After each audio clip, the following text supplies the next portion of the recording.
Bem-vindos ao nosso programa de retrospectiva sobre alguns dos acontecimentos mais importantes da semana. Na Rússia, o presidente Vladimir Putin aparenta ter o apoio da grande maioria da população. O antigo agente da KGB, formado pelo antigo regime soviético, é conhecido pela sua firmeza.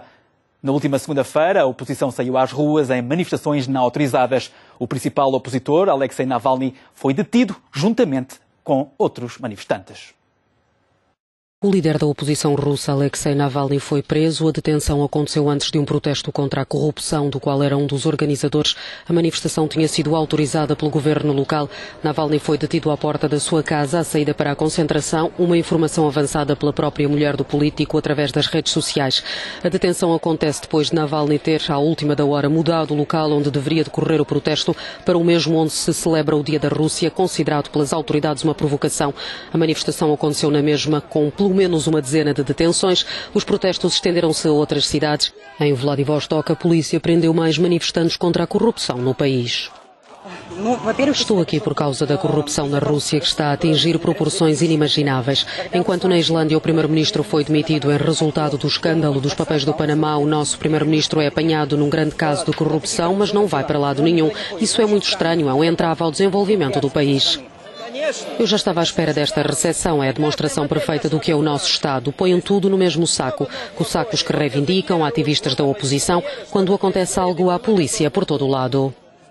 Polícia que não teve problemas em deter um dos manifestantes que acabava de falar aos jornalistas.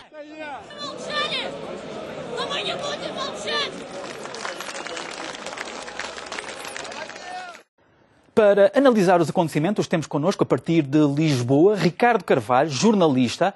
Ricardo, uma oposição sem medo na Rússia? É uma oposição que está a ganhar força e que está a perder o medo. Finalmente, depois de anos e anos de repressão de Vladimir Putin, encontrou um líder, Alexei Navalny, que é alguém que está disposto a assumir o risco de enfrentar Vladimir Putin, o presidente que há anos comanda com mão de ferro a Rússia. Além disso, também é preciso ter a noção de que a economia russa já não está tão pujante como estava há uns anos, e quando falta o dinheiro, normalmente cresce a contestação, e neste momento Alexei Navalny, apesar de toda a repressão que tem vindo a ser alvo e das prisões que tem sido sujeito, ele está realmente a conseguir juntar a oposição, e parece-me que em breve a contestação vai ser cada vez maior ao presidente Vladimir Putin. O Brasil vive um dos piores momentos da sua história. Como se não bastasse, as quase inéditas dificuldades económicas, a crise política e as suspeitas de corrupção generalizada entre a classe política ensombram ainda mais o maior país da América Latina. Na terça-feira, o presidente Michel Temer negou as acusações de corrupção de que é alvo. O presidente do Brasil afirmou num discurso transmitido na televisão que as recentes acusações contra ele são forjadas. Michel Temer garante que não fez nada de errado, isto apesar da Procuradoria-Geral Federal prosseguir a investigação e ter mesmo pedido mais tempo para procurar mais provas contra o chefe de Estado. No momento em que saímos da mais grave crise econômica de nossa história, quando havia sinais claros de que as reformas teriam maioria no Congresso Nacional, assacaram contra meu governo um conjunto de denúncias artificiais e montadas. Temer e Dilma Rousseff acabaram ilibados num caso levado ao Tribunal Superior Eleitoral, ainda que por curta margem. 4 juízes decidiram a seu favor, 3 contra. Em julgamento estavam as últimas presidenciais e o financiamento que a Procuradoria considera ilegal à coligação dos partidos dos 2 responsáveis. Esta situação pôs o país em suspenso. O imbróglio político no Brasil é muito profundo, né? Eu acho que mais do que dizer que o Brasil vai sofrer com esses temas políticos, acho que a gente pode dizer que o Brasil vai se estabilizar e entrar num rumo ótimo, bom para ótimo, depois das eleições. Temer, acusado pelo Procurador-Geral do Brasil de corrupção, obstrução à justiça e pertence a uma organização criminosa, insiste na sua inocência. Nas ruas, os brasileiros e um pouco por todo o país mostram o seu descontentamento e pedem a sua destituição. Ricardo, qual é o futuro imediato do Brasil?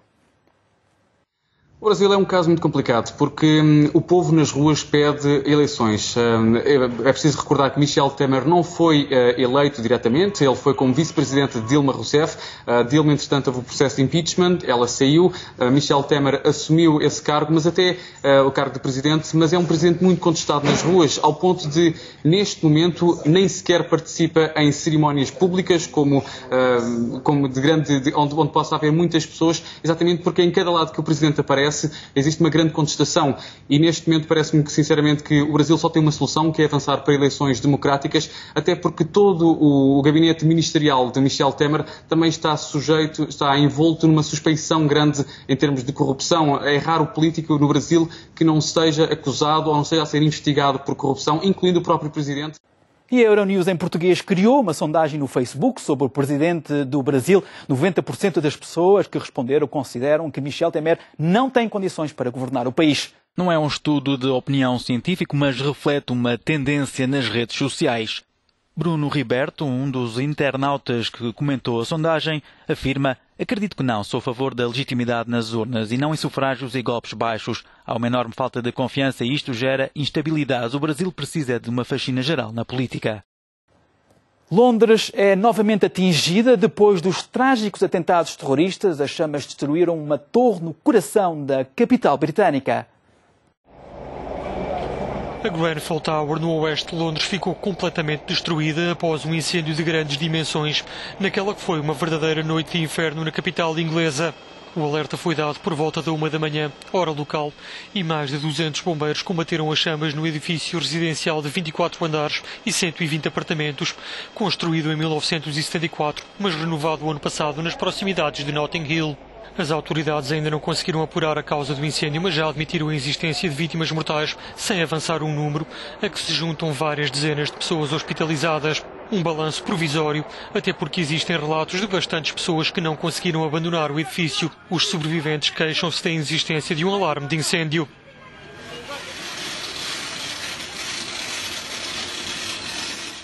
Ricardo, que comentário faz este dramático acontecimento? Para os portugueses nós temos dado muita atenção a este caso porque, além de todas as imagens impressionantes que vimos da torre a arder, do inferno que houve perante de centenas de famílias, houve também alguns portugueses envolvidos. Existe um grande foco, uma grande atenção sobre o Reino Unido, porque, em primeiro lugar, existem muitos portugueses lá a viver e, em segundo lugar, também tem sido um país devastado por atentados terroristas, que é Manchester, agora Londres. Portanto, nos últimos meses tem sido dada muita atenção a tudo aquilo que vai acontecer no Reino Unido e este dramático incidente, que ainda não se sabe bem as causas deste fogo, fizeram também recordar um pouco daquilo que vimos, imagens semelhantes que vimos quando foi o 11 de setembro nos Estados Unidos, em 2001, com pessoas nas janelas a pedirem socorro. Vimos lenços brancos e lenços cor-de-rosa de pessoas que estavam presas pelo fogo dentro das... Nos Estados Unidos, o cerco aperta-se sobre o presidente norte-americano Donald Trump após um artigo do Washington Post de que o chefe de Estado está a ser investigado por obstrução à justiça. Trump reagiu, como é hábito, no Twitter.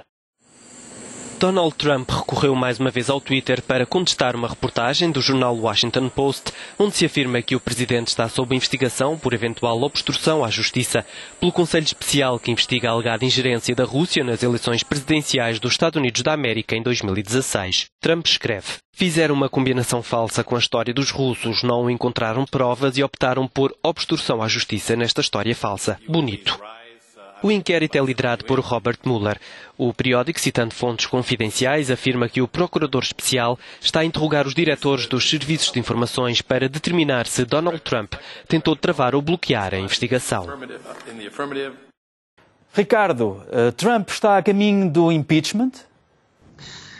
Parece uma situação que dificilmente será evitável, porque Donald Trump está a ser investigado. É preciso recordar que Donald Trump está na Casa Branca há meio ano e já está a ser investigado, existe toda uma sombra, uma penumbra em relação à sua eleição, ao eventual envolvimento ou não da Rússia na eleição de Donald Trump. É um presidente muito contestado, ele não ganhou com uma grande margem e ao longo destes primeiros meses tem tomado decisões que têm feito com que o próprio povo americano americano o conteste muito em termos das medidas que ele tem tomado e dificilmente a continuar neste caminho e a continuar por este caminho de querer desfazer tudo aquilo que foi feito por parte de Barack Obama e perdendo o apoio do eleitorado americano, possivelmente Donald Trump será alvo de impeachment e teremos então um novo caso, Richard Nixon, quem sabe como foi o caso do Watergate há umas décadas. Muito obrigado, Ricardo, por participares. Até à próxima. Terminamos o nosso programa com uma das fotografias da semana. Obrigado por estar connosco.